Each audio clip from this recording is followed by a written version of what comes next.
Hello everyone. आज हम बात करने वाले हैं रूमेटिक फीवर की।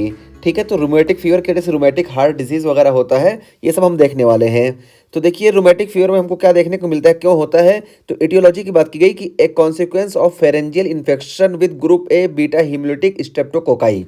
तो देखिए, यहाँ पे ये बताया गया कि group A beta hemolytic streptococci का जब फेरेंजियल इन्फेक्शन होता है, फेरिंग्स में इन्फेक्शन कॉज करता है, उस वजह से हमको रूमेटिक फीवर देखने को मिलता है। और क्यों देखने को मिलता है, तो हम यहाँ पे बताते चले कि जब ये बैक्टीरिया हमारे थ्रोट पे अटैक करता है, उस टाइम पे ये 97% केसेस में हमारे इम्यून सिस्टम जो होता है इसको रिकॉग्नाइज कर लेता है और इसको किल कर देता है। ठीक है, इसको किल कर देगा, फिर ये ख़त्म हो जाएगा। लेकिन 3% केसेस में क्या होता है कि हमारा इम्यून सिस्टम जो एंटीबॉडी बनाता है ना, इसके अगेंस्ट, इस बैक्टीरिया के अगेंस्ट जो हमारे इम्यून सिस्टम एंटीबॉडी बनाता है, ये बिल्कुल सेम हो जाता है और ये किल करने लगता है, ये अगेंस्ट बन जाता है हमारे मायोसिन के। ठीक है, तो हमारी जो ऑन प्रोटीन है, ऑन एंटीजन हमारी बॉडी के, उसके अगेंस्ट एंटीबॉडी बन जाता है। और ऐसा क्यों होता है, क्योंकि इसमें जो एम प्रोटीन होता है इस बैक्टीरिया में, group A beta hemolytic streptococci, ये एम प्रोटीन ये बिल्कुल सेम होता है हमारे मायोसिन की तरह, मतलब मोस्टली मिलता जुलता होता है। इसलिए 97% केसेस में तो हमारा इम्यून सिस्टम रिकॉग्नाइज कर लेता है कि एम प्रोटीन कौन सा है और हमारी मायोसिन की प्रोटीन कौन सी है, यानी हमारा सेल्फ एंटीजन कौन सा है और बैक्टीरियल एंटीजन कौन सा है।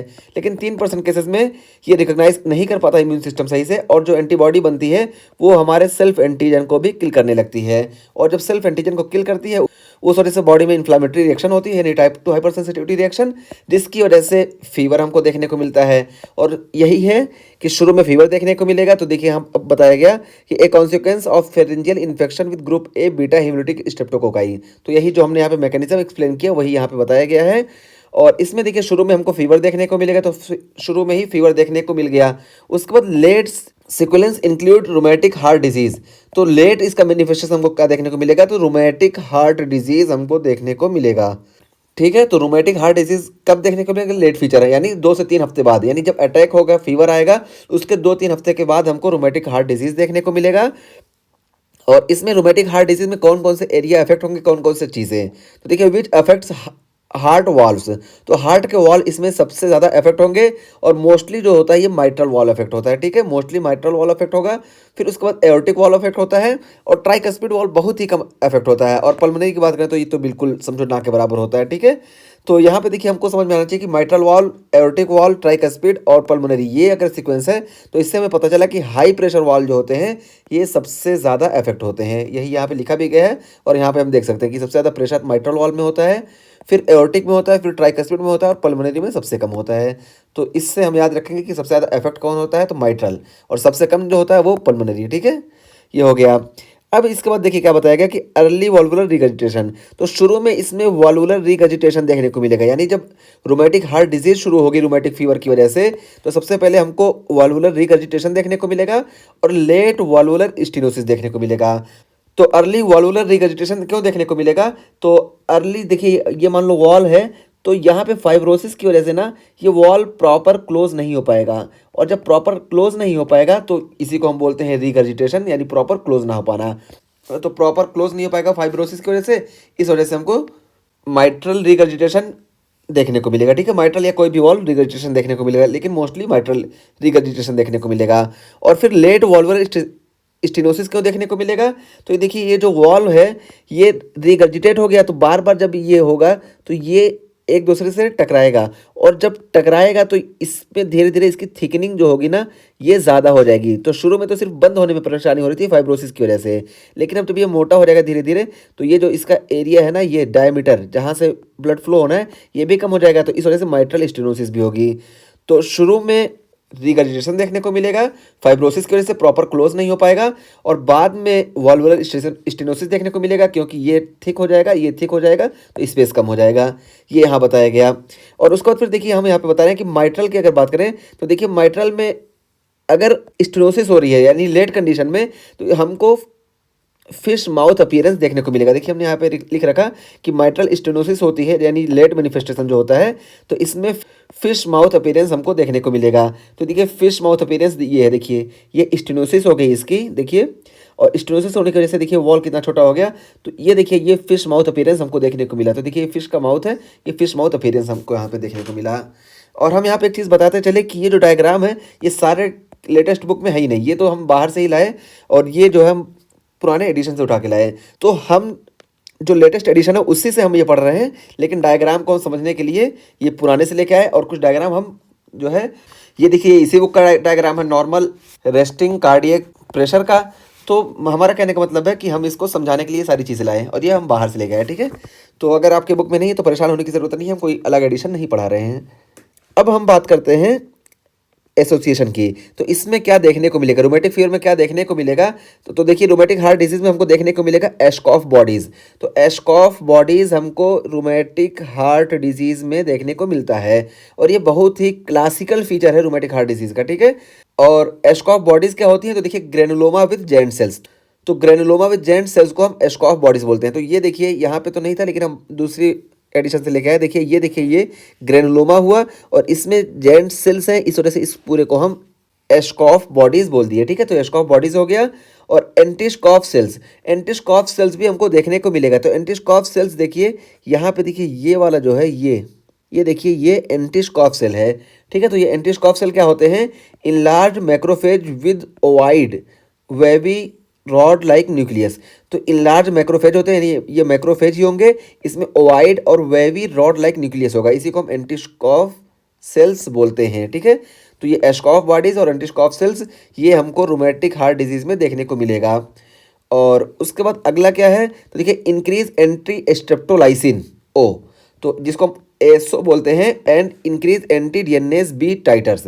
तो ये दोनों इंक्रीज होंगे। और ये दोनों क्यों इंक्रीज होंगे, क्योंकि ये बैक्टीरिया ही सिक्रेट करता है और ये जब बैक्टीरिया सिक्रेट करेगा तो इस वजह से ये दोनों इंक्रीज हो जाएंगे, ठीक है। तो ये हमको टाइटर फाइंडिंग देखने को मिलेगी, ठीक है। एंटी स्ट्रेप्टोलाइसिन ओ जिसको हम एसओ बोलते हैं और एंटी डीएनएस बी, ये दोनों इंक्रीज हो जाएंगे। और उसके बाद हम शुरू में बात की कि ये immune mediated type 2 hyper sensitivity reaction है और not a direct effect of bacteria. ये बैक्टीरिया का डायरेक्ट इफेक्ट नहीं है, बल्कि हमारी जो एंटीबॉडी बनती है ये पहचान नहीं पाती है, इसमें हमारा जो इम्यून सिस्टम है उसी की परेशानी होती है। तो ये हमारे सेल्फ एंटीजन के अगेंस्ट एंटीबॉडी बनाती है। तो ये देखिए M protein cross react with self antigen. तो M protein cross react with self antigen, तो एम प्रोटीन जो होती है इसी की मिमिक्री हो जाती है मायोसिन से, यानी सेल्फ एंटीजन से। इस वजह से एंटीबॉडी इस पे अटैक करने लगती है। तो देखिए मॉलिक्यूलर मिमिक्री यहाँ पे हुई, ठीक है। और इसके ट्रीटमेंट और प्रोफिलैक्सिस की बात करें तो हम पेनिसिलिन इसमें यूज़ करते हैं, ये हो गया। अब हम बात करते हैं इसके क्राइटेरिया की। तो देखिए इसके 5 मेजर क्राइटेरिया होते हैं और 5 माइनर क्राइटेरिया होते हैं, ठीक है। तो 5 मेजर क्राइटेरिया देखिए बहुत ही अच्छा है यहाँ पे, जोन्स 5 मेजर क्राइटेरिया। तो जोन से ही हमको याद रखना है। तो देखिए जे से हमारा हो गया जॉइंट, और जॉइंट में कौन सा होगा, माइग्रेटरी पॉलीआर्थराइटिस, ठीक है। तो माइग्रेटरी पॉलीआर्थराइटिस यानी कभी किसी जो जॉइंट में पेन होगा, कभी किसी में, ठीक है। ये माइग्रेटरी होगा। और पॉलीआर्थराइटिस, एक से ज़्यादा जॉइंट इन्वॉल्व होंगे। तो ये हो गया जॉइंट फीचर, और यही most common and earliest feature होता है, माइग्रेटरी पॉलीआर्थराइटिस। और ये देखिए ओ, जिसको यहाँ पे ओ बोला गया, ये देखिए ये पान हम जानते हैं ना, देखिए पान हमारे यहाँ यूज़ करते हैं, ये पान के शेप में है। तो इसी से हमें को याद रखना है कि ये पेन कार्डाइटिस इसमें देखने को मिलता है। पेन कार्डाइटिस क्या होता है कि हार्ट की जो तीनों लेयर हैं, एंडोकार्डियम, मायोकार्डियम और पेरिकार्डियम, ये तीनों इन्वॉल्व होती है, इसी को हम बोलते हैं पेन कार्डाइटिस। तो पेन कार्डाइटिस में पेरिकार्डाइटिस की अगर हम बात करें तो इसमें फाइब्रोसिस देखने को मिलेगी। तो वही फाइब्रोसिस होता है पेरिकार्डाइटिस। और इसमें देखिए ब्रेड एंड बटर अपीयरेंस हमको देखने को मिलता है पेरिकार्डाइटिस में, ठीक है। ये हम यहाँ पे बता दिए। और एंडोकार्डाइटिस और मायोकार्डाइटिस, इन सब में यही एंटिशकॉफ बॉडीज और एशकॉफ बॉडीज ये हमको देखने को मिलेगा। और एंटिशकॉफ बॉडीज ये सारे लेयर में प्रेजेंट होता है, लेकिन मायोकार्डियम में सबसे ज़्यादा होता है। और उसके बाद तीसरा हम बात करें तो नोड्यूल्स इन स्किन। तो स्किन में हमको नोड्यूल्स देखने को मिलेंगे, यानी सब क्यूटिनियस नोड्यूल्स हमको देखने को मिलेगा, और ये पेनलेस होता है, ठीक है। और ये देखिए एरिथमा मार्जिनेटम। तो एरिथमा मार्जिनेटम हमको देखने को मिलेगा, इसमें क्या है, इवेंसेंट रैश विद रिंग मार्जिन, ठीक है। तो हमको एरिथमा मार्जिनेटम देखने को मिला, ये हमारा चौथा हो गया मेजर क्राइटेरिया। और पांचवा मेजर क्राइटेरिया सिडेनहम कोरिया देखने को मिलेगा। और ये सिडेनहम कोरिया क्या होता है, तो कोरिया हमको मालूम है, involuntary irregular movements of limb and face, ठीक है। तो involuntary irregular movement of limb और फेस हमको देखने को मिलेगा। और ये क्यों देखने को मिलता है, तो ये रूमेटिक फीवर ये ब्रेन को भी हमारे अफेक्ट कर देता है, और जो मोटर सिस्टम होता है ना, जहाँ से मोटर स्टिमुलाई जनरेट होता है, ये अनकंट्रोल हो जाता है। इस वजह से ऑटोमेटिक मोटर स्टिमुलाई जनरेट होते रहता है, इस वजह से इनवॉलेंट्री इरेगुलर मूवमेंट हमको देखने को मिलता है, ठीक है, लिम्ब और फेस में, ठीक है। ये देखिए यहाँ पे बताया गया। तो ये हमारे 5 मेजर क्राइटेरिया हो गए जिसके हम बात किए।